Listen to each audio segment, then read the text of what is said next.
Hi friends, ఈ వీడియోలో మనం ఈరోజు వెల్డింగ్ హ్యాండ్ టూల్స్ అయిన steel rule, scriber, punches and hammer గురించి తెలుసుకోబోతున్నాము. Firstly steel rule. Steel rule అంటే ఏంటి? అది ఏ tool? Steel rule is a measuring tool. అంటే మనం దాన్ని దేనికోసం యూజ్ చేస్తాం? It is used to measure linear dimensions. ఇక్కడ మనం లీనియర్ డైమెన్షన్స్ అనే వర్డ్ వాడుతున్నాము. What is mean by linear dimension? Linear dimensions అంటే స్ట్రైట్గా ఉన్న డైమెన్షన్స్ని, అంటే రెగ్యులర్ డైమెన్షన్, ఇర్రెగ్యులర్ బాడీస్గా ఉన్న డైమెన్షన్స్ను మనం ఈ స్టీల్ రూల్తోని చేయలేం. కాబట్టి it can measure only linear dimensions. what it is made of? It is made of stainless steel. ఎందుకు? To prevent from atmospheric contaminations, అంటే రస్ట్ పట్టకుండా ఉండడానికి ఈ స్టెయిన్లెస్ స్టీల్నే మనం యూజ్ చేస్తాము ఈ డైమెన్షన్స్ కోసం. And the standard lengths, generally the standard lengths of a steel rule is 150 mm, 300 mm and 600 mm. ఎక్కువ mostly we use 150 mm and 300 mm. And ఈ 150 అండ్ 300 mm అంటే we have to know in centimetres also. అంటే 15 centimetre and 30 centimetre and 60 centimetre. ఇక్కడ మనం డయాగ్రామ్లో చూసినట్టయితే we can see the graduations అంటే చిన్న చిన్న లైన్స్ ఏవైతే ఉన్నాయో వాటిని మనం గ్రాడ్యుయేషన్స్ అంటాం. ఇక్కడ మనకు డయాగ్రామ్లో 150 mm స్టీల్ రూల్ని మనకు కనబడుతుంది. ఆ గ్రాడ్యుయేషన్స్ వన్ సైడ్ ఏమున్నాయి? మెట్రిక్ అంటే మెట్రిక్ సిస్టమ్, ఇంకొక సైడ్ బ్రిటిష్ సిస్టమ్. అంటే ఇట్స్ కింద ఏమో ఇంచెస్ రూపకంలో ఉంది గ్రాడ్యుయేషన్స్, పైన వచ్చేసి సెంటీమీటర్ ఆర్ మిల్లీమీటర్. ఒక్కొక్క లైన్ ఒక్కొక్క ఎంఎంగా కన్సిడర్ చేసుకుంటాం. ఎక్కడైతే 1, 2, 3 అనే నెంబర్స్ ఉన్నాయో పైన దోస్ ఆర్ సెంటీమీటర్స్. అంటే this steel rule is 15 centimeter. దీన్ని మనం ఇంజనీర్ స్టీల్ రూల్ అని కూడా అంటాం. But mostly we will call it as steel rule only. Scale అని కూడా మనం we should not use the term scale. We have to use the term only as technical term steel rule. And next hand tool వచ్చేసి scriber. ఏం tool? Scriber is a marking tool. స్క్రైబర్ని మనం marking tool అంటాము. It is made up of high carbon steel. Important point. మనకి exam point of వ్యూలో చాలా questions, 2 to 5 questions మనకు tools నుంచి అడిగే ఛాన్స్ ఉంది. కాబట్టి we have to look after it. A point కూడా మిస్ చేయకుండా మనం చూసుకోవాలి. అండ్ మార్కింగ్ టూల్ ఏం పర్పస్లో యూజ్ చేస్తాం? It is used for marking purpose మాత్రమే మనం ఈ స్క్రైబర్ అనేది యూజ్ చేస్తాం. Scriber are available in different shapes and sizes. జనరల్గా మనకు కనిపించేవి కాకుండా ఇంకా different types of sizes and shapes కూడా మనకు స్క్రైబర్ అవైలబుల్ ఉంటాయి. Here one end will be straight point and another end will be bent point, and this middle portion is called as grip. This is to hold, మనం పట్టుకోవడానికి ఈ grip ఉంటుంది. And mark చేయడానికి ఈ point స్ట్రేట్గా and sharp edge ఉంటుంది. And ఇక్కడ sharp edge ఉంటుంది. మనకు ఏ విధంగా అయితే ఒక పెన్ ఆర్ పెన్సిల్ పేపర్ పైన యూజ్ చేస్తామో రాయడానికి, సేమ్ అదే విధంగా ఈ స్క్రైబర్ అనే టూల్ని వర్క్ పీస్ పైన మార్కింగ్ చేయడానికి యూజ్ చేస్తాం. This 2 portions are sharp and this 2 portions are hardened. ఈ మొత్తం దానికంటే కూడా ఈ ఎడ్జెస్ 2 హార్డ్గా ఉంటాయి. Hardening is a process. అది మీకు ఫర్దర్ నెక్స్ట్ వీడియోలో చెప్తాను నేను. ఈ 2 కూడా హార్డన్గా చేయబడి ఉంటాయి. ఎందుకంటే రిపీటెడ్గా మనం స్క్రైబ్ చేస్తూ ఉంటే ఏం జరుగుతుంది? అది తొందరగా డ్యామేజ్ అయ్యే ఛాన్స్ ఉంటుంది. అట్లా డ్యామేజ్ అవ్వకుండా ఈ హార్డనింగ్ ప్రాసెస్ మనకు ఉపయోగపడుతుంది. ఈవెన్ దో దాని షార్ప్నెస్ పోయిన తర్వాత కూడా we will grind and we will use. ఏ టూల్ వాడేటప్పుడైనా we have to take some particular safety precautions. Same ఈ టూల్ వాడేటప్పుడు కూడా we have to take some safety precautions as this two edges are sharp. మనకు గుచ్చుకునే chance ఉంటుంది కనుక ఎప్పుడైతే మనం ఇది యూజ్ చేయడం అయిపోతుందో we have to place A cork on it. ఒక రబ్బర్ కార్క్ మనం దీనిపైన ఈ ఎడ్జ్ పైన పెడితే ఏమవుతుంది, మనకు గుచ్చుకోకుండా ఉంటుంది. అదేవిధంగా we should not place it in పాకెట్లో పెట్టుకుంటే కూడా మనకు గుచ్చుకునే ఛాన్స్ ఉంటుంది. కాబట్టి ఖచ్చితంగా మన యూసేజ్ అయిన తర్వాత దీన్ని పక్కన పెట్టాల్సిన అవసరం ఉంటుంది. This is all about scriber. Scriber is a marking tool and it is made up of high carbon steel. It is used for marking purpose. Scriber is available in different shapes and sizes. One end of the scriber will be sharp and other end will be bent, and middle portion is called a grip. It acts as a pen or pencil on the work pieces, right? And next hand tool వచ్చేసి punch. Punches generally punch is also a marking tool. ఇది కూడా మనం marking purpose use చేస్తాము కనుక this is also a marking tool. And the punch is made up of high carbon steel. Marking tool ఇంతకుముందు మనం scriber కూడా high carbon స్టీలే, ఇక్కడ punch కూడా హై కార్బన్ స్టీలే. అండ్ పంచెస్లో మనకు there are 3 types of punches. ఏంటవి 3 టైప్స్ అంటే centre punch, dot punch and prick punch. ఈ 3 పంచెస్లో డిఫరెన్స్ ఏముంది మనం తెలుసుకోవాలి. ముందుగా సెంటర్ పంచ్ అంటే అన్ని పంచెస్ ఆల్మోస్ట్ చూడడానికి సిమిలర్గానే ఉంటాయి. The change only will be in size somewhat. And ఈ యాంగిల్, ఈ పాయింట్ యాంగిల్ ఏదైతే ఉంటుందో ఇదే మోస్ట్ ఇంపార్టెంట్. మనకు పాయింట్ యాంగిల్ ఒక్కొక్క పంచ్కి ఒక్కొక్కటి ఉంటుంది అనమాట. అది మనకు ఎగ్జామ్ పాయింట్ ఆఫ్ వ్యూలో చాలా ఇంపార్టెంట్. ఏ పంచ్కి పాయింట్ యాంగిల్ ఎంత ఉంటుంది అనేది is important. And A punch ఎక్కడ మనం యూజ్ చేస్తాము, ఎక్కడ యూజ్ చేస్తాము అన్నది కూడా ఇంపార్టెంట్. ఇక్కడ సెంటర్ పంచ్కి వచ్చేసి ద యాంగిల్ ఈజ్ 90 degrees. ఈ పాయింట్ ఏదైతే ఉన్నదో that is 90 degrees. Angle of point is 90 degrees. And centre punch is used to make wide punch marks and not deep. అంటే ఏంటి, వైడ్ పంచ్ కొంచెం పెద్దగా రావడానికి, బట్ నాట్ డీప్గా కాకుండా వైడ్గా వచ్చే విధంగా ఉన్నప్పుడు మనకు ఈ సెంటర్ పంచ్ యూజ్ చేస్తుంది. అంటే ఎందుకు అది అంటే ఎక్కువ మనం ఎప్పుడైనా గ్రైండింగ్ మిషన్తోని డ్రిల్లింగ్ ఆపరేషన్లో మొదటగా మనం డైరెక్ట్ ఏ వర్క్ పీస్ పైన డ్రిల్ వేసినప్పుడు ఏమవుతుంది, ఆ డ్రిల్ మిస్ప్లేస్ అవ్వడం లేకపోతే రాంగ్ ప్లేస్లో డ్రిల్ పడడం ఛాన్స్ ఉంటుంది. కనుక మనం ఏం చేస్తాము, మొదటగా ఈ సెంటర్ పంచ్తోని ఎక్కడైతే మనకు కావాలో ఆ పర్టికులర్ ప్లేస్లో ఒక పంచ్ వేసిన తర్వాత అప్పుడు ఏమవుతుంది, it acts as a guide to the drill. అంటే డ్రిల్ అక్కడ పెట్టిన తర్వాత ఆ డ్రిల్ ఏమవుతుంది, దాని నుండే ఆ పర్టికులర్ సెంటర్ పంచ్ ఆ పంచ్ నుంచే మనకు డ్రిల్లింగ్ పడుతుంది అనమాట. So centre punch is used before drilling operation కంటే ముందు ఈ సెంటర్ పంచ్ మనం యూజ్ చేస్తాం.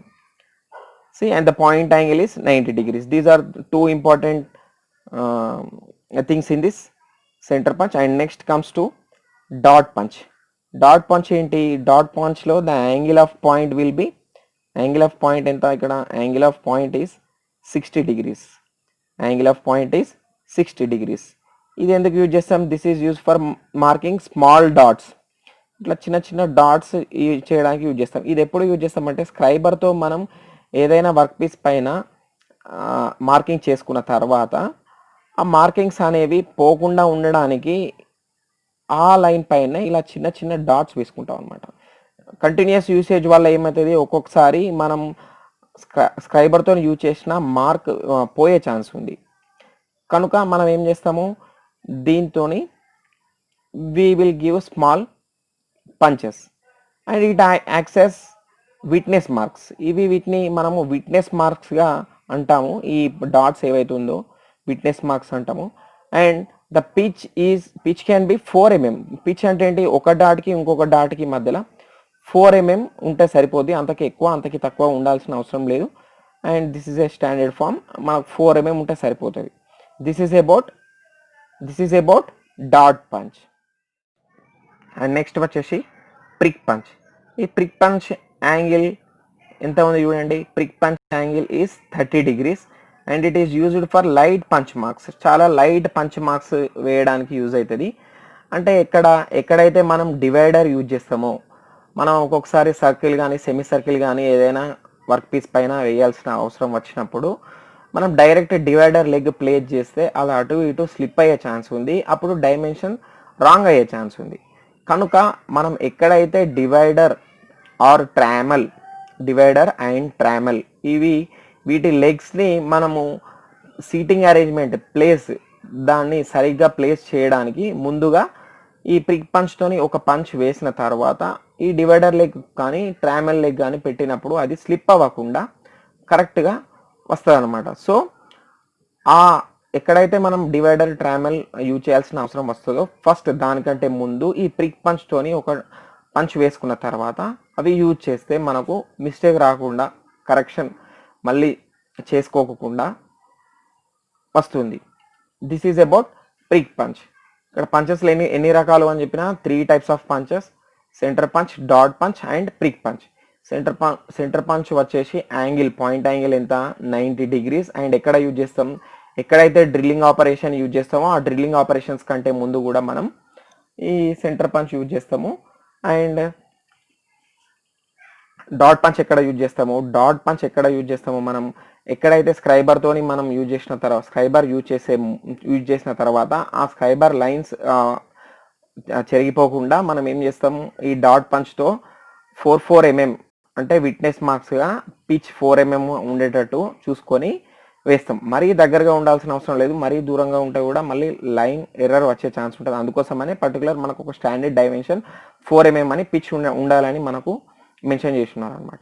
అదే same next prick punch angle వచ్చేసి 30 degrees used for light punch marks. ఇక్కడ మనం డివైడర్ లెగ్స్ ఎక్కడైతే ప్లేస్ చేయాలనుకుంటామో ఆ ప్లేసెస్లో మనం ఈ ప్రిక్ పంచ్ అనేది యూజ్ చేస్తాం. ఇవన్నీ కూడా చాలా important points exam point of వ్యూలో. ఇంతకు మించి ఇంకా వేరే క్వశ్చన్స్ అడిగారు, ఇంతవరకు తెలుసుకుంటే సరిపోతుంది. మన ఐటీఐ వెల్డర్ థియరీలో కంపల్సరీ ఏ ఎగ్జామ్ అయినా 2 నుంచి 5 questions వరకు ఈ టూల్స్ పైన అడుగుతారు. So focus on all the tools. And next hand tool వచ్చేసి hammer. And next hand tool hammer ఏ tool? Hammer is a striking tool అనమాట. మనం దీన్ని స్ట్రైకింగ్ చేస్తాం కనుక దీన్ని మనం స్ట్రైకింగ్ టూల్ అని అంటాం. హెడ్ ఏమో ఫోర్జ్డ్ కార్బన్ స్టీల్. దీని హెడ్ ఏదైతే ఉందో దాన్ని మనం ఫోర్జ్డ్ కార్బన్ స్టీల్తోని తయారవుతుంది. హ్యాండిల్ వచ్చేసి వుడెన్దే ఎందుకు ఉంటుంది పర్టికులర్గా? జనరల్గా ఐరన్ హ్యాండిల్స్ కూడా వాడతారు. కాకపోతే ఐరన్కి వుడ్కి డిఫరెన్స్ ఏముందంటే వుడ్ షాక్ని అబ్జర్వ్ చేసుకుంటుంది. మనం స్ట్రైక్ చేసినప్పుడు వైబ్రేషన్ వుడెన్ హెడ్ నుంచి వైబ్రేషన్ వస్తుంది. జనరల్గా ఐరన్ పెడితే ఆ వైబ్రేషన్ ట్రావెల్ అయ్యి మన చేతి కూడా టంగ్ అనే ఒక శబ్దం కానీ లేకపోతే వేవ్స్ మనకు షాక్ అన్నది మనకు ట్రాన్స్ఫర్ అవుతుంది అనమాట. సేమ్ అదేవిధంగా అదే వుడెన్ ఉంటే ఆ షాక్ని అబ్జర్వ్ చేసుకుంటుంది. కాబట్టి ఆ wooden handle is the best for hammer. Suitable కంపల్సరీగా వుడెనే బాగుంటుంది. అండ్ నెక్స్ట్ పార్ట్స్ వచ్చేసి ఇక్కడ పార్ట్స్ ఒకసారి వుడెన్ హ్యామర్ పార్ట్స్ చూస్తే face, cheek, handle, peen, wedge, eye hole. ఇక్కడ ఫేస్ చూస్తే దిస్ ఈజ్ స్ట్రైకింగ్ పోర్షన్. ఈ స్ట్రైకింగ్ పోర్షన్ కాన్వెక్సిటీ అంటాం దీన్ని. The face will be in convex shape. ఎందుకు కాన్వెక్స్ షేప్లో ఉంటుందంటే మనం ఎప్పుడైనా స్ట్రైక్ చేసినప్పుడు ఈ హ్యామర్ యొక్క మొత్తం ఫేస్ మనం ఎక్కడైతే కొట్టామో స్ట్రైక్ చేస్తామో అక్కడ మొత్తం పడదు, ఓన్లీ ఈ పర్టికులర్ పోర్షన్ ఇంత మటుకే మనకు పడుతుంది. ఎందుకంటే ఈ ఎడ్జెస్ పడడం వల్ల ఆ వర్క్ పీస్కి ఏమైనా డ్యామేజ్ అయ్యే ఛాన్స్ ఉంటుంది. కనుక ఓన్లీ ఈ మిడిల్ పోర్షన్ కాన్వెక్స్ ఏదైతే ఉంటుందో ఆ కాన్వెక్స్ పోర్షన్ మాత్రమే మనకు స్ట్రైక్ అవుతుంది అనమాట. This is the చీక్.